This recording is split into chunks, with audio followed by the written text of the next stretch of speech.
Busy as usual. Yes, I definitely am. It's definitely, I go to, I was actually at the hospital quite a bit because my dad's been in the hospital. And my mom is, my mom sits me, I'm in the hospital. She's like, "You look like shit." Like, thanks, mom. She's like, "What's the matter? What are you stressed? What are you this?" I'm like, "No, no, just, just busy, just got lots of things going on in my life and all that sort of stuff." And so it is. So yeah, lots of things were going on this week, and I'm sorry about your dad. You know what? He'll be okay. Things always work out, and spent some time there yesterday, trying to keep him in positive spirits. My dad's a pretty positive guy, anyways. So yeah, no, it's he'll be okay. Everything's gonna work out eventually. Avril, good morning and buenos dias for you as well. I hope everybody has been having a good time for the past week. Lots has gone on, and we're going to catch up on that on the next few streams because there's so much that's been going on.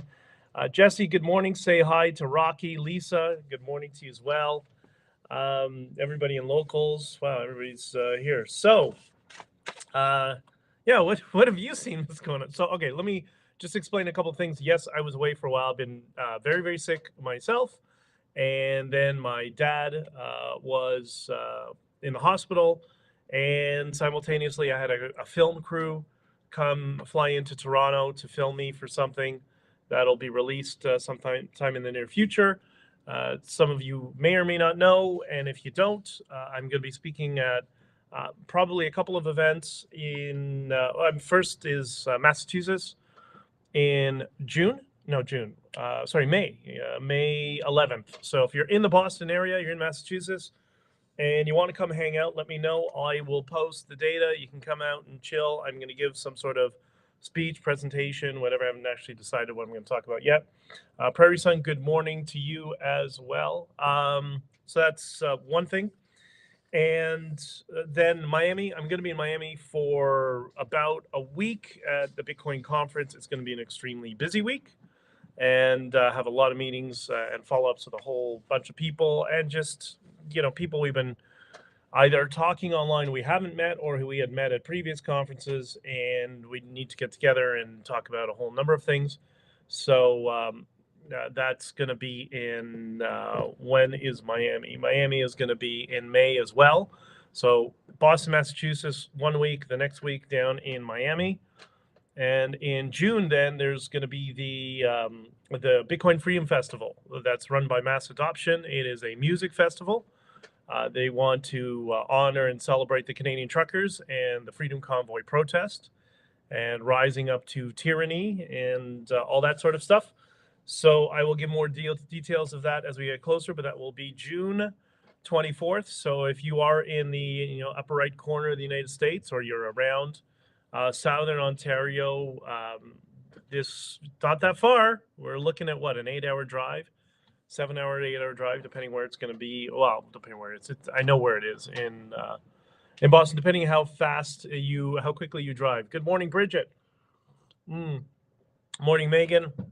And Jesse, please, I hope Rocky is watching. Give my best to Rocky. All right.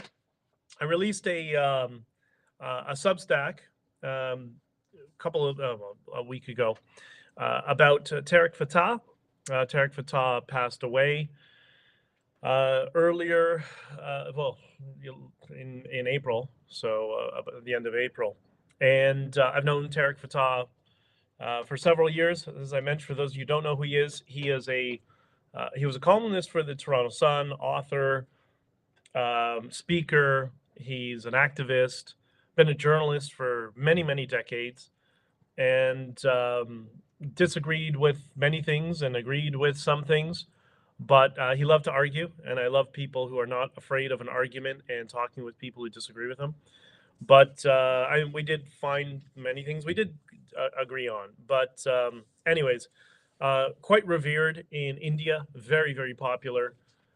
Somebody told me at some point he had a TV show in India at some point that had a audience viewership of somewhere around the 200 million person mark. So very, very influential. and I got the pleasure of meeting him, arguing with him, talking with him, agreeing with him, and he will be missed. I'm going to be tonight with some people, some friends and former colleagues of his, and to celebrate him. So yeah, that's on my Substack, bjdictor.substack.com, or you can go to the domain with my name, benjaminjdictor.com, and there's a link to the Substack there, and you can read it. And that was, I mean, that's the best I could do to try to, for lack of a better term, somewhat eulogize Tarek. And I was with him in the hospital 2 weeks before he died, and I spent the afternoon there. And a very close friend of mine who you would know, who was involved in this book, John Goddard. John Goddard was very close with Tarek for many years, as John was a co-journalist. And so I know John is quite upset and he'll be sadly missed. So there you go. Jesse, I love conversations that vary with agreeing and disagreeing, as long as it's respectful, keeps life interesting and informative. Yeah, that's how you learn. That's how you also, like, I don't second guess my worldview, because I've challenged them by listening to people on the other side and seeing where I agree with them and where I disagree with them, sort of thing. And I think we all have to get out of the echo chambers a little bit, which is what the political class wants us to be. They want us to be in these silos and echo chambers that are identifiable with a label, just to make well, it's basically about having more efficient campaigns. And but that's a long conversation for another day. I also learned that reheating half of your coffee for 5 minutes in the microwave, that's not a good thing. Did that in my truck. What a mess.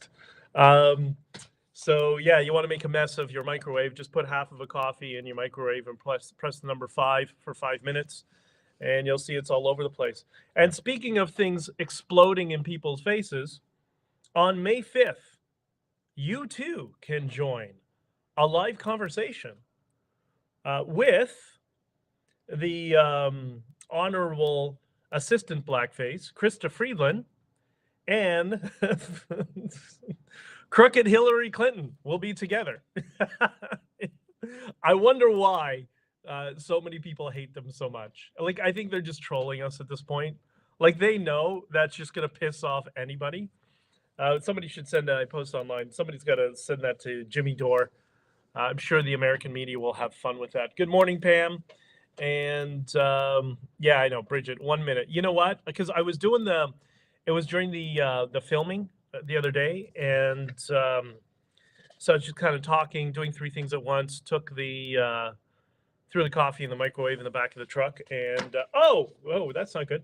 Anyways, so, but the good thing is I've had my first Bitcoiner in my truck, and it was kind of nice to have somebody there who's new to trucking, doesn't know trucking. That's what they were there to really do this documentary about, as a Bitcoiner, because there are people in the Bitcoin space.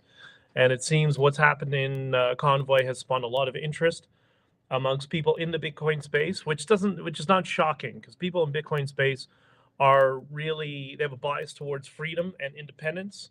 And we discussed this during the interview, that it's an ideal gig for somebody who values freedom, independence, because you're on the road, you're on yourself most of the time, 99% of the time, and unless you're a co-driver, and that's the worst thing you can ever do. Killary and Freakland. Oh, that's a good name, Killary and Freakland. But sure to write you will, and inform everyone you are not suicidal. I was very, very sick. Still am a little bit, but definitely not suicidal in any way, shape, or form. I promise. Did he laugh when you killed? Did he laugh when he killed your coffee? No, he was actually outside the truck, doing B-roll footage around it, so he didn't see it. And but anyways, it is. Bridget says, "I love what I do." Yeah, I think most truckers do. So let's talk about where should we go with? Maybe we should talk about the let's talk about the Australia, right? So Australia, I put up a video earlier today, maybe about an hour ago, and you can see what's happening. So this is part of what I was trying to dealing with messaging during the Freedom Convoy, is try to understand message testing that politicians do, or should I say politicians and their lobbyist overlords or strategists, or what do you want to call them, Digicom. And what they'll do is they'll test messages. And I mentioned this many times before. That's why sometimes, Doug Ford will come out and say something when there's some sort of controversy, and the next day he'll say the complete opposite, and then the next day he'll go back, and that's because they're message testing and they're polling. And they were doing that during the convoy. That's how I knew we were the overwhelming majority, because they tried testing messaging against the convoy. And then all of a sudden, they message tested in favor of the convoy, then back and forth. And they eventually sided with the convoy by removing restrictions on the provincial level. So anyways, but now what we're going to see is the forgive and forget strategy. Now, remember, this is coming from the political class. What's the word they always like to use? Accountability, right? Well, we need accountability in politics. So what's their form of accountability is going to be forgive and forget. Don't worry about, all the authoritarian stuff. Don't worry about locking people up. Don't worry about arresting people. None of that stuff matters. It's okay, because, like Joe Biden said, that was 4 or 5 days ago. Well, that was a couple of years ago. That doesn't matter. It's so funny how that's the frame they use. Oh, that was 4 or 5 days ago. Yet they still go and keep going on about World War II every second they open their mouth. Hitler, Hitler, Hitler, everything else. But when they do it, it's, oh, that was 4 or 5 days ago. No, for those people who are lunatics, that's not an endorsement. It's a hyperbolic analogy, and it's intentional. Anyways, okay, so some citizens in some local areas in Australia took the government to court. The court ruled that the fines that they were subjected to during COVID lockdowns were, get this, they were illegal and unconstitutional. Shocking, right? It's kind of like, I don't know, we were all saying that the entire time, weren't we? They're illegal and unconstitutional. But their courts finally realized that. Let's forget all the courts that were ruling that, all the lockdowns were constitutional. Now they're starting, now that all the heat is off and we've moved beyond, it's, they were just unconstitutional. So what are they going to do? What is the remedy for people who were abused and psychologically and physically abused and given tickets? Because we saw how authoritarian Australia is as a country. What they're going to do is they're going to return your fines. That's it. That's their accountability, right? Money that they took from you, that they put into the treasury, they're going to take it to the treasury and give it back to people. That's what they think accountability is. That's our political class.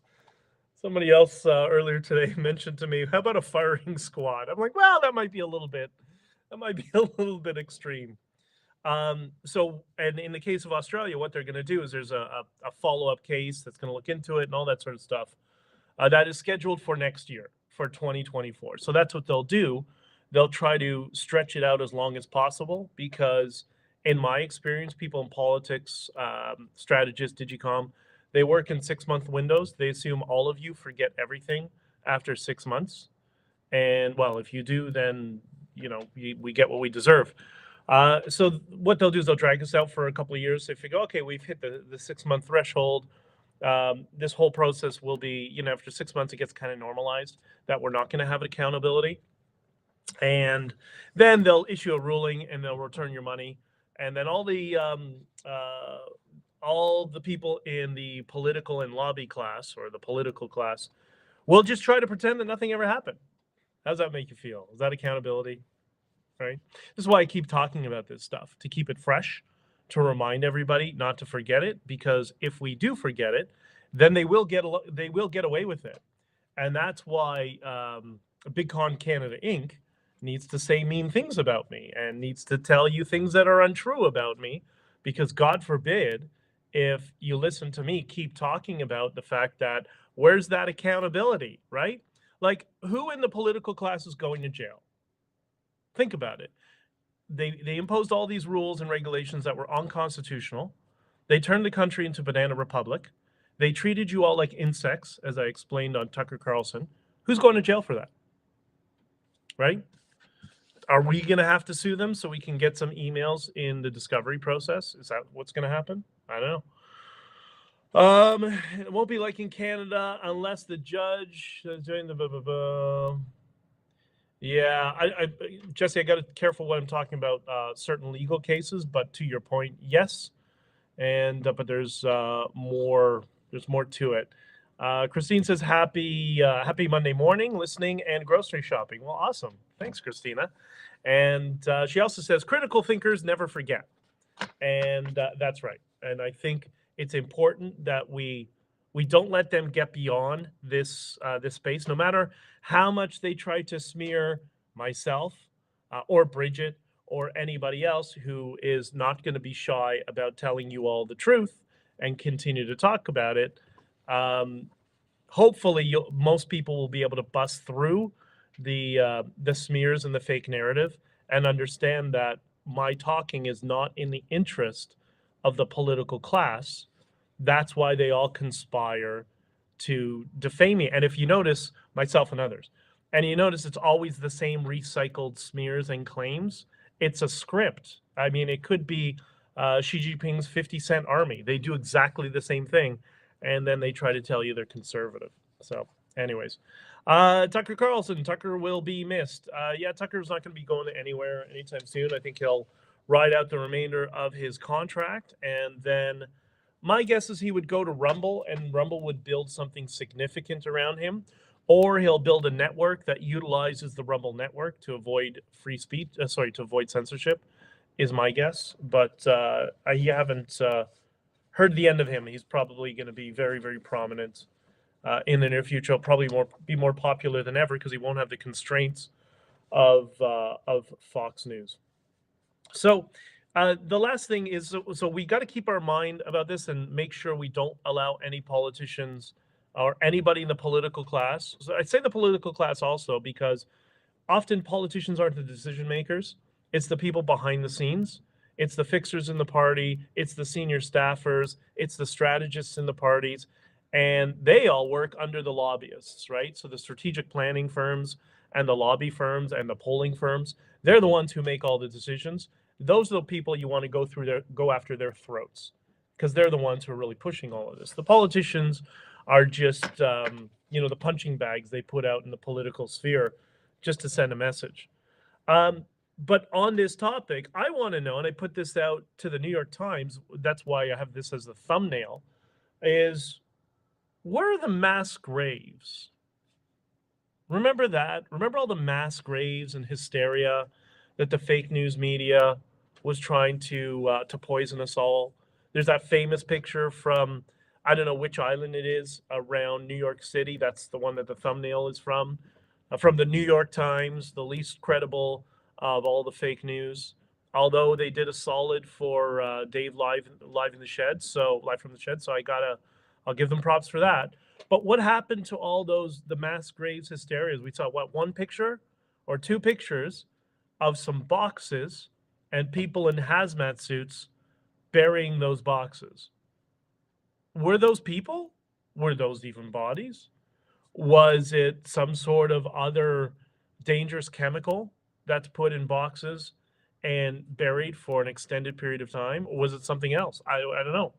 Was it biohazard from a hospital, from surgeries? Like I don't know that business. But, they took a picture and they implied something, that there's mass graves all over the place. Okay, where's the accountability for the fake news with their BS narratives and this hysteria, this wag the dog hysteria that they imposed on all of us? Where are the mass graves? We all can go out now, right? Like Everything is safe. The world's back to normal. There's no pandemic. Great. Can you take us on a tour and show us the mass graves? I'd like to see them. How are they marked? How many bodies were there? Like, what happened? Accountability, right? We want accountability and transparency, as we say in Bitcoin. Trust but verify. Okay, well, now it's time to verify. Where are they? New York Times? Anyone else in fake news? And it's up to you and all of you to be putting pressure on them and ask these questions over and over and over and over again until it starts to track in social media algorithms and it's picked up. So you need to ask this repeatedly and not stop, right? Yeah, like I'm sure people. She says, "I'm sure Jesse. I'm sure people would be coming out in the memory of their loved ones now." Yeah, exactly.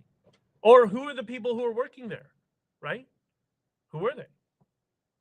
Where are the mass graves? Simple question. I'd like to know, and I think we would all like to know, and we would all benefit from it. Hold on. Once again, may have a restream. I'm switching encoders, so all this black screen stuff, it's going to go away sometime soon. Reload here. And let me make sure it's okay. Go ahead. Come on. Stay on page. 1 second. 1 second. For everybody in the audio, I know.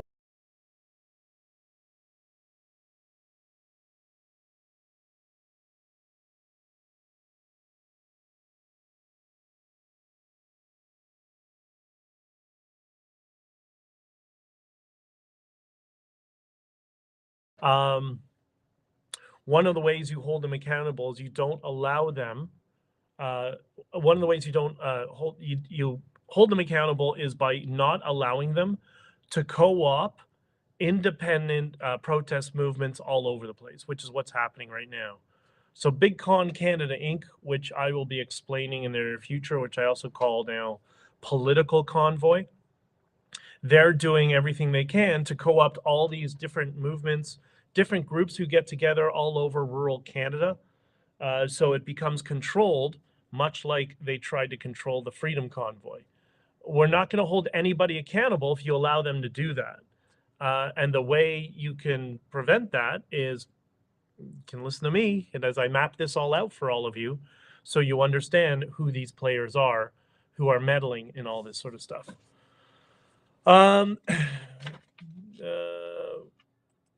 Bridget says, if it was that bad, would you not protect your supply chain first and not last?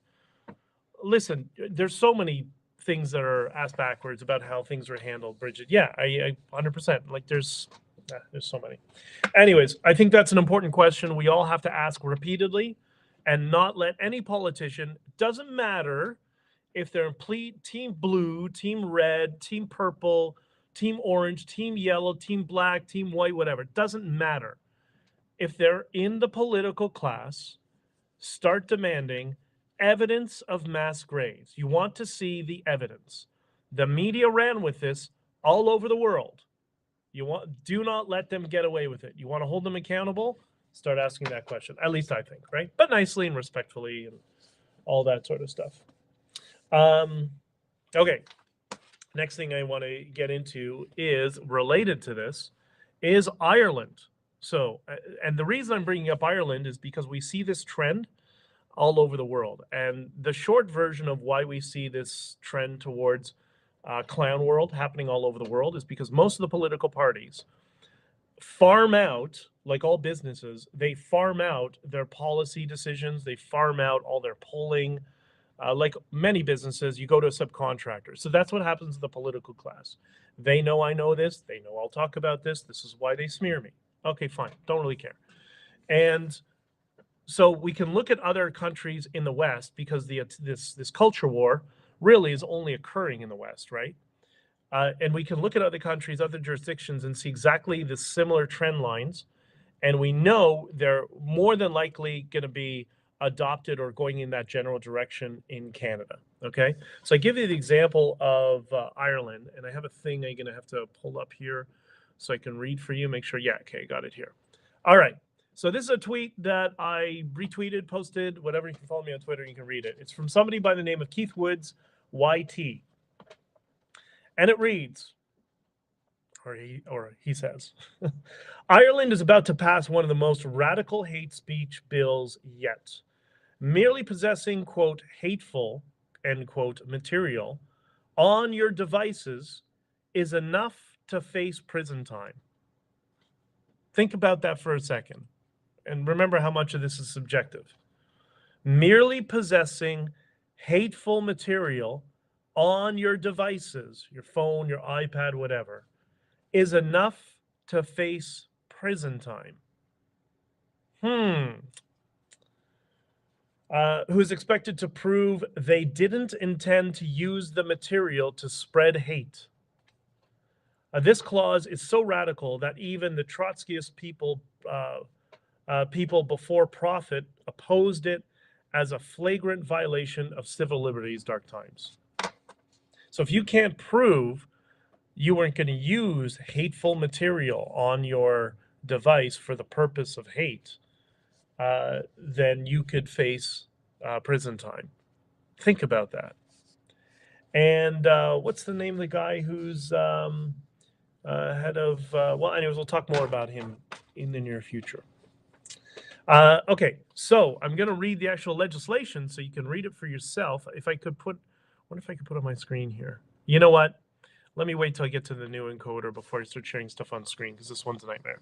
All right, the actual legislation, which there's, you know, subsection 2, 3, 1, whatever, blah, blah, blah. It says, here's the highlighted part. And this is legislation in Ireland. This is section 10 of the bill. And it's a section 10 number point A. Prepares and possesses, so the subject, prepares or possesses material that is likely to incite violence or hatred against any person or a group of persons on account of their protected characteristics, on account of their protected characteristics, or any of those characteristics. All right, and then you scroll down later on, it says, the person shall be presumed, I guess, in violation, okay, until the contrary is proven to have been in possession of the material in contravention of the subsection, meaning, quote, hate. This is a problem, I think, don't you think?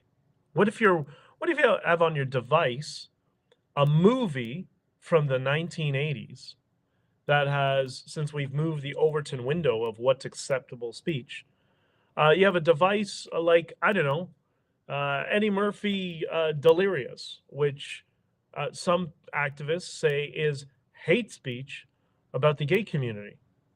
What about that? So are you going to go to prison for having Eddie Murphy Delirious on your phone? That's the amount of leeway we're giving these incompetent a-holes in government. And it's, I know we all like to attribute maliciousness to them. We all want to say it's all driven by malice. It's just incompetence. They're just so incompetent and stupid. I don't know if any of you have ever met a politician before. There's a few really good ones still left, a few. Most of them are the dumbest people in society. Like, it's quite shocking how dumb some of them are. Anyways, okay, on locals, who determines what constitutes hateful material? Exactly, right? How subjective is this?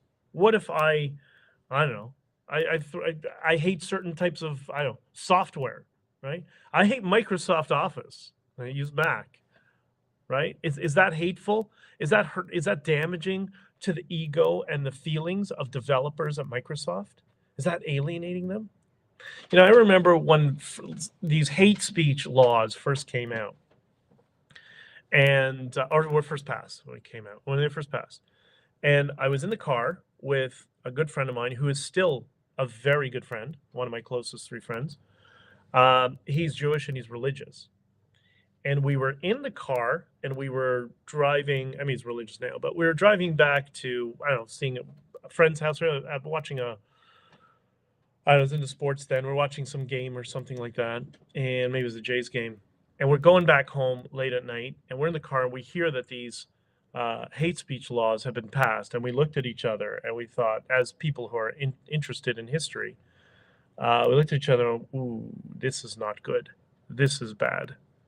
And we both had this instant feeling like, you know, that slippery slope thing, like, whoa, who decides what hate speech is? Remember, yeah, I'm pretty secular, but I'm Jewish. He's religious and Jewish, and the two of us are like, this is not good. And this comes from the activist class, the extremist leftist activist class is what causes, which has now all been corporatized, which is always amazing when I see people on the left who think they're anti-establishment. They're as establishment as they could ever be, right? But it's really concerning. And yeah, these are ambiguous terms that can't be defined. And guess what? It's your right to hate something. And it's your right to hate somebody. I hate Justin Trudeau. I think he's a piece of shit. I hate Doug Ford. I think he's a piece of shit. And it's in my right, I have every right to hate them as much as I want. That's just the way it is. That's the way a liberal Western democracy works. That's how it functions. And then Claudette just comes up and says, good morning. Sorry. Good morning, Claudette. It's so good to see you as well. Bridget, Eddie Murphy Raw is much worse. Yeah, I didn't like Raw.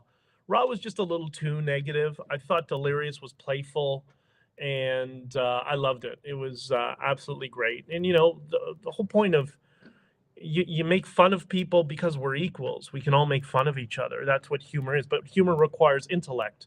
But we're all a bunch of morons now and narcissists that we've lost that ability. But anyways, Jerry, good morning from BC. Well, you know, Jerry, the people that were here this weekend were from BC, doing the video shoot with me in the truck for the past few days. So, and I've made a promise and a commitment that I have to come out to BC this year at some point. And I have a whole long list of people that I need to see from everywhere from Dawson Creek all the way down to Vancouver Island. So I will be in BC. I've never been to BC. It's one of the few places in Canada I've never been. And everybody will tells me it's the most beautiful part of Canada, and I will absolutely love it. So I look forward to going out there at some point. So where are you in BC, by the way, Jerry?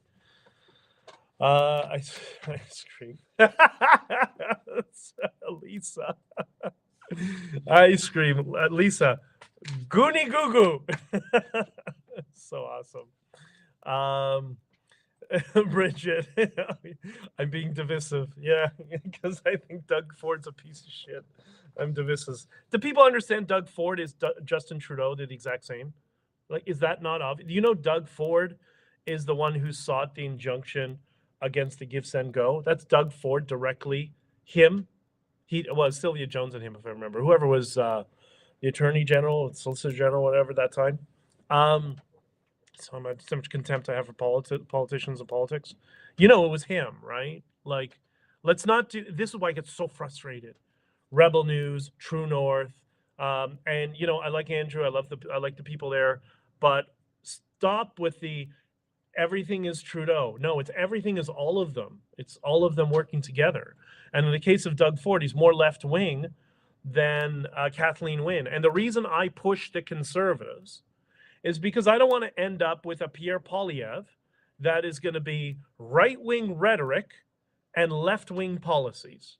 That's what I'm trying to avoid. That's why I want to push them. And you all need to push them as well. Because if not, if you allow them to get away with it, they'll do it. You know, from my perspective with politicians, it's always been I push, and I don't let up until they do what they're there to do, which is serve the public, right? Stop being fanboys of people. They are your public servants. They are to do what you want with some reason. You know, we all negotiate a little bit. We give a little bit of latitude. We get that.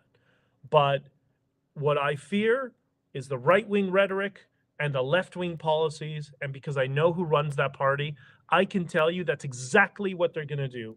if you all don't push back now. And now is the time when you should be pushing back. Somebody like Pierre in his position needs to be able to point to the base to see they're not going to vote for us if we adopt this stupid left-wing policy. So he needs to have your voices be loud. Stop being fanboys. Bridget says you want to. I've never been. She says you want driver over. Wait, you want driving diver over Jasper. That's amazing. I hear Jasper is very pretty, but I don't know. I've never been there myself. I mean, I've been all over Alberta, but I've never been. We bought a house in, let's see, we bought a house in Alberta at the end of the month. We've sold our house in Courtenay and bought in Grand Prairie. Oh, I've been to Grand Prairie. Staying in Cumberland now. You're absolutely right about all of them. Jerry, there are some serious issues with Grand Prairie, by the way. We can talk about it privately. If you want to send me a message, I'll explain and I'll map it out for you because there's some real problems there. I do have some friends and contacts there. Okay, so the reason I bring up the Ireland legislation. So if you have, quote, hateful material on your phone, then you could be subject to prosecution for prison time. You don't think blackface is going to bring that here? It's exactly what they're going to do. So we need to start getting ahead of them. We need to start making demands first. Before they even go there, we need to put a full stop. Don't you fucking dare try to go in this direction, or we will, you don't want to be too hyperbolic, but you don't understand what I mean? We'll ensure you will destroy your party forever. And the legacy of you and your family and your kids will never get elected, ever. Like, it's got to be really, really strong and forceful, right? We need some accountability. Because if not, that's what we're going to end up with. And you look at bills like C11 and now C36, well, these are all within the same sphere. Aunt Beth says, Amanda, in Canada, that would be CRTC, J2. Okay, we're talking about Bill C11 there. I didn't recognize that twat or the CRTC. Amanda, you're so awesome. Amanda, I'm going to come up and see you soon, by the way. We're starting to get warm. Once I get my snow tires off and I get done with Miami, I'm going to figure out a time to come up and see you guys since you're really all not that far. Every other word out of Doug Ford's mouth is how great it is to deal with Krista Friedland. Should tell everything you need to know. Yeah, I mean, that's why I call it the political class. It's not the politicians or this party or that party. It's all of them together need to be ejected from the political sphere permanently. Jerry says, my granddaughter is in Grand Prairie. Okay, so I'm sure you know some of the challenges and the issues going on in Grand Prairie. You know, they got some nice violent diversity in Grand Prairie now. So it's great that we're bringing in violent diversity. That's the word I use for it, by the way, violent diversity. Always use the two together. So what's the solution to all of this? What is something you can do to hedge against all of this? And this is where you're all going to say something, you're going to be like, oh, God, no. Hear me out. You can't hear the little whine going on in the background right now. That's my Bitcoin miner. Since I had somebody who's really proficient in some of this stuff here this weekend who walked me through stuff. Jerry, this is the problem. Jerry says, I stay out of trouble. You can't stay out of trouble because what is trouble? The Overton window is shifting. If you use the wrong pronoun for somebody, that's hate speech. Well, you would just, or maybe there's a record or recording of you. Okay, you're just kidding. Okay. But this, to the point, right? Maybe in the past, you said something and you referred to somebody, you assumed their pronoun. And in 5 years from now, it will be illegal to assume one's pronoun.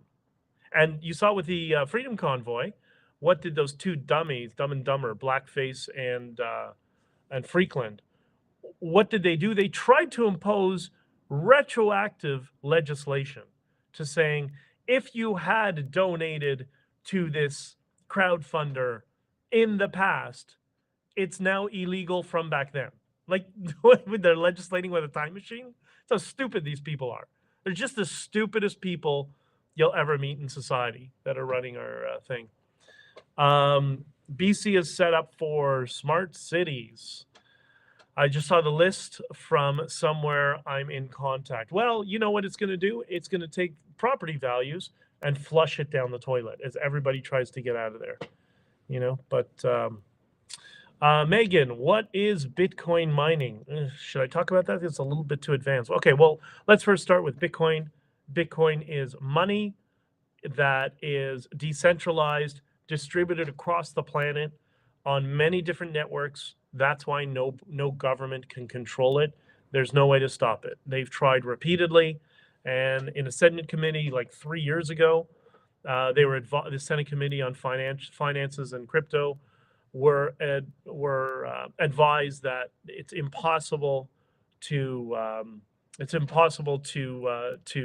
block the Bitcoin protocol. It's a protocol like what we're using the internet. We use a TCP/IP protocol. The Bitcoin is the same thing. It's a protocol, but it's used for the exchange of value. And so what Bitcoin mining is, you know, with dollars, you have to mint dollars. You have to create new dollars. Well, that's the way it used to be. Now, just a commercial bank just presses a money and invents funny money out of thin air. That doesn't work with Bitcoin. Bitcoin is more like our old system of money. It has to be, well, I don't want to use the wrong terminology, but you can't just create new Bitcoin. It has to be mined. So computers running an algorithm, computers around the world, those distributed computers I told you about, they're mining for Bitcoin. They're solving problems and algorithms, and there's a reward every 10 minutes. One new block is mined, and that's how the system works. So I have a miner here. Many of the people I know have miners, and you just plug it in, set up your computer, connect it to the internet, and it connects to the Bitcoin network, and it mines, and you get a reward of, you know, a couple thousand Satoshis a day, depending on what type of miner you have. And people always ask me, well, how much money do you make when you mine? Or how much money do you occur when you mine? And you earn Satoshis. And they say, well, how much is that in dollars? Depends when you're talking about. I can tell you it's, you know, 2, 3, 5,000 Satoshis. And what that value will be is completely different in 10 years than what it is today and what it was 5 years ago. Right? The first pizza was bought with 10 Bitcoin, which would be what, a billion Bitcoin? No, a billion Satoshis, or 10 Bitcoin, 10,000 Bitcoin. So no, that's much larger number than that. A big number, a quadrillion. 10,000 Bitcoin to buy the first 2 pieces of pizza. Now 2 Bitcoin buys a Tesla. So over time, things get cheaper, right? It's because your currency is deflating. Your currency is inflating. Anyways, that's the basics. The point is, if you want an off-ramp to get away from crazy town, this is why the Bitcoiners are on about Bitcoin all the time, because it is your hedge against clown world. It's a way to hedge your money from clown world. It's a way to hedge your money from having it frozen. Because when you see what's going on here, I mean, at least it's going to get a little bumpy because the political class now has its back against the walls, and they're going to have to start making some amends and making some remedies. But they'll try to, you know, forgive and forget. Are we freezing again? Well, somebody told me we're freezing again. 1 second. Let me just do a quick reload.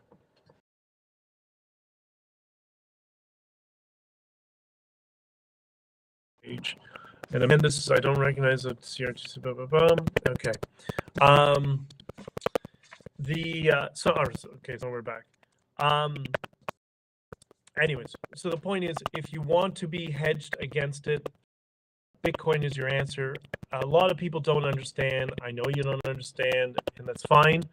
You can always ask me. It took me a good couple of years to really understand it and how it works and get comfortable with it. But there are much more simple options now, because as we see, the political class is going to have to figure out a way to remedy the situation.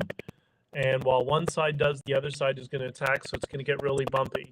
While that goes on, the rest of the political class and the strategic management companies and the lobbyists are trying to figure out a way that anything on your phone that they want to subjectively deem as hateful could potentially land you a prison term if they want to enforce it.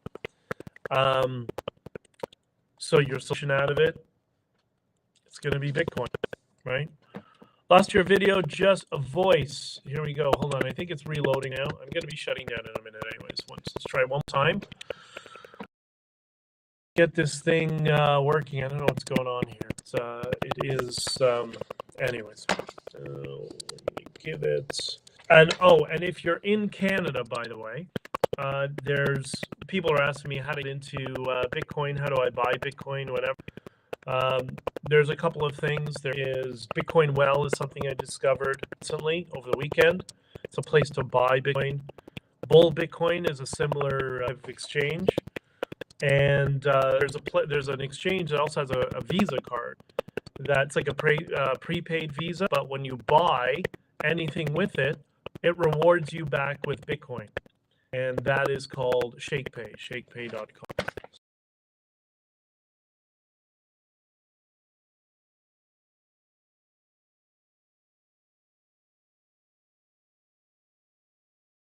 Are so patient because of this damn encoder, but hopefully I'll get the new one up and running. Let me know if that works.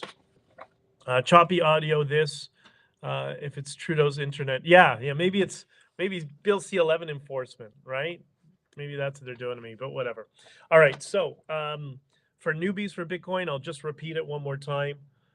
In Canada, I just discovered Bitcoin Well. It is bitcoinwell.com, I believe, is the website. There's Bull Bitcoin. They're both places you can buy Bitcoin. You basically just send an e-transfer from your bank account. And then the other one I have is ShakePay, and ShakePay is an exchange, but they also have a prepaid Visa card. So if you put money on that Visa card and you buy anything with a Visa card, then you get a reward back in Bitcoin, like a small percentage in Bitcoin or whatever. If we use digital currency, aren't we buying into the whole thing, as in Bitcoin?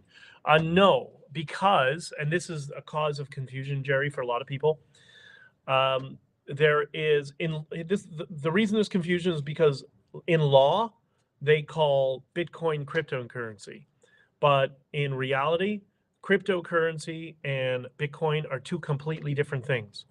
All these cryptocurrencies you see, whether they're Ethereum or Solana, all these other currencies, they're all centralized, meaning a company controls them, a private company. So they have a CEO and a board of directors or a foundation or all that sort of stuff. Bitcoin does not. Bitcoin runs, think of it as like COVID. It's like that's how the government probably thinks of it. And because the government's not seeing all the benefits for government, there are massive benefits for government as well, which we'll get into one time. Bitcoin is completely separate than all the other cryptocurrencies. It's because it utilizes a process called proof of work. So when it mints it, everything is, it has to mint the coin. They just can't make it out of thin air. But in the centralized currencies, that's what they can do. And I know that cryptocurrency people yell at me, right? Blah, blah, blah. Mine's different and whatever. Okay, let's not get into that. Cryptocurrency is a casino. Bitcoin is literal hard, well, not literal, but it's hard money, right? Can you post Bitcoin links on locals? Good question. I don't know. I actually asked Dave Rubin's brother-in-law about that, if he could implement a Bitcoin payment processor on locals, and they never did anything with it. But maybe when I go down to Miami, I'll send him a message and ask him that. But if you want me to post links to the actual exchanges, I'll do that on locals, so you can all see it. And that's a good idea that we get some more, Bitcoin people in there. And also in the Discord, there is a Bitcoin channel.